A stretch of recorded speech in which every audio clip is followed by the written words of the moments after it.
Welcome to my platform. Good morning, good afternoon, good evening, good night, depending on your location. And if you like what I do here, please, after watching, subscribe, put on your notification bell, set it to all notifications so that you'll be able to know when I upload a new video. In this platform, we react to all forms of video. What we do before putting the video, analyze it, and we sit down there to watch it together with you. Then later we'll come to the comment section to talk about it. Of course, everybody is entitled to his or her opinion, but let us always do it constructively in the comment section.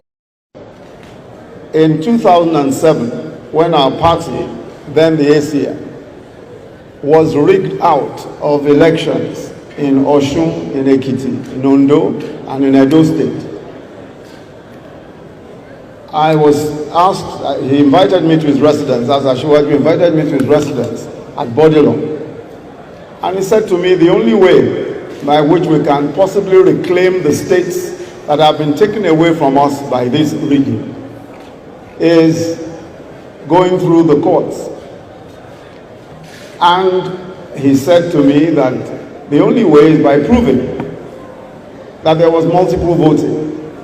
In other words, proving that a few people simply thumbprinted ballot papers, dumped the ballot papers into ballot boxes, and they were counted in favor of the opposition, then of course the PDP.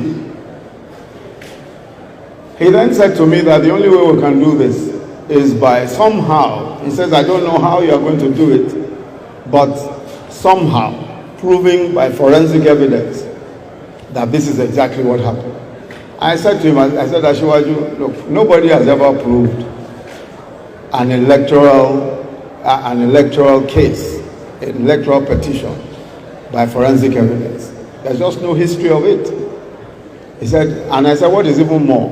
We have over a million ballot papers. If we consider all of the ballot papers in each of these states, there are over a million. In fact, at the time, there were about 1.3 million ballot papers, putting together all the states. And how can we prove multiple voting? He said, you know, I've told you what my own view is. You just go and look for a way of sorting this out.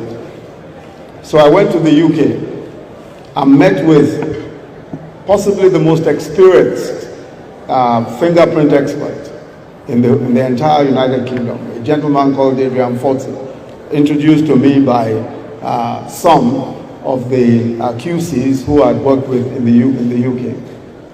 And when I told Pl0T the enormity of the problem, he laughed and almost fell off his chair. He said, in all my own almost 50 years of experience as a fingerprint expert, I have not even done up to 4,000 fingerprints. They are now saying that I should come and do 1.3 million fingerprints. Come on, I mean, that's almost impossible. Anyway, so we parted that day, that was a Thursday. And then he called me back on a Monday and said, let's talk again about this crazy thing that you had suggested. And we sat and talked about it. And somehow designed a way. He said, of course, we used a bit of technology. But most importantly, we were able to get fingerprint experts. He said to me, he said, the only way is to get the number of fingerprint experts that have never been assembled before. I said, about how many? He said, a minimum of 50 fingerprint experts.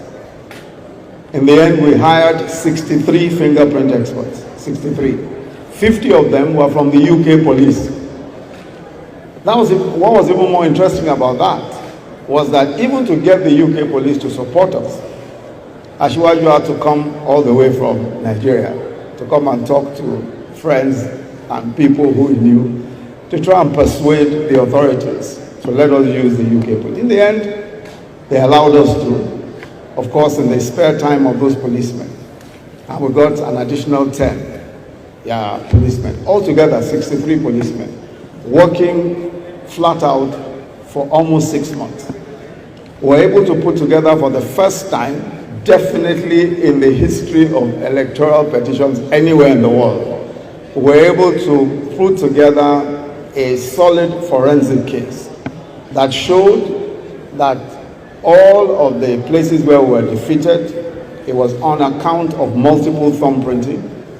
And we also demonstrated that it was impossible for those who said they voted. For instance, we showed that if you cast 20,000 votes in a particular unit, when we calculated the time that it takes to cast one single vote, it's usually above 5 minutes. But we discovered that our friends in that other political party were able to cast their votes in 5 seconds, because all they were doing was simply thumb printing. They just simply take out a booklet and thumb print as many as possible. So we were able to demonstrate all of that in court. Cut a long story short, one by one, we were able to get back the states that had been taken away from us.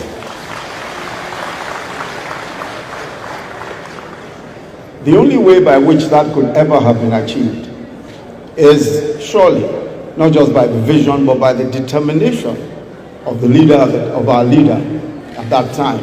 It was, of course, the leader of the ACN at the time. And he showed the kind of leadership that was very, very rare, of course. Not only defining what he thought was the way forward, but also supporting it in every way and backing it to the very end. The last state that we finally won was Osun State. After almost 3 years of battling, we finally won Osun State. And I think that, you know, one of the things that you will say that all of us will agree with about our celebrant today is just that his dogged attitude, his refusal to accept no for an answer. Asiwaju also pioneered merit in cabinet appointments in particular. And I want to emphasize this because one of the major drawbacks that we have as a nation is that way by which we are blindsided into thinking that we can avoid merit and expect to achieve great things. We simply cannot avoid merit. I think Asiwaju demonstrated in the years when he was governor that political appointments, especially cabinet appointments, he simply looked for those that he considered the best possible material at the time, wherever they were from. So for the first time in the history of Lagos State, we had cabinet members from other parts of the country, beginning with other parts of the Southwest. Rauf Aregbesola, of course, is from Osun State. I from Ogun State. Wale Edun from Ogun State. Athawari from Delta. He became the first commissioner for lands. Lai Mohammed from Kwara State. Dele Alake from Ekiti State, you know, and so many others. For the first time, we appointed judges from other, in fact, I've forgotten Ben Akabueze. Ben Akabueze, of course, from Anambra State, was commissioner for economic planning and budget after Yemi Cardoso, and for several years after that, he served as commissioner for budget and national planning. But also judges, the appointment of judges from everywhere else in the country. Justices Onyabo and Justice Sibyl Nwaka were both appointed to be judges of Lagos State. There is no other state in the country except some states in the north where we've seen the appointment of individuals from other states. And Asiwaju pioneered that. Just picking the best people, no matter where they're from, is a very important part of our story as a country. So every once in a while, I think that history gives us one or two persons who are gifted transformative leaders. And I believe that our country has been gifted by this great transformative leader, Asiwaju Bola Ahmed Tinubu. I believe very strongly that this man's political trajectory has only just begun. He's a man who has tremendous giftings, and is a man who I believe God has a great plan ahead for. I pray for you, Asiwaju, that as your days, so shall your strength, so shall your wisdom, and so shall your favor with God. In Jesus' mighty name, amen.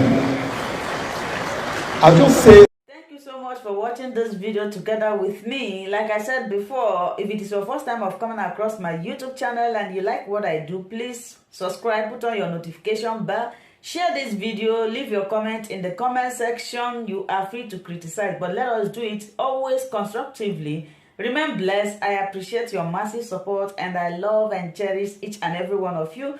Until I meet you again in my next video, for now we say bye-bye.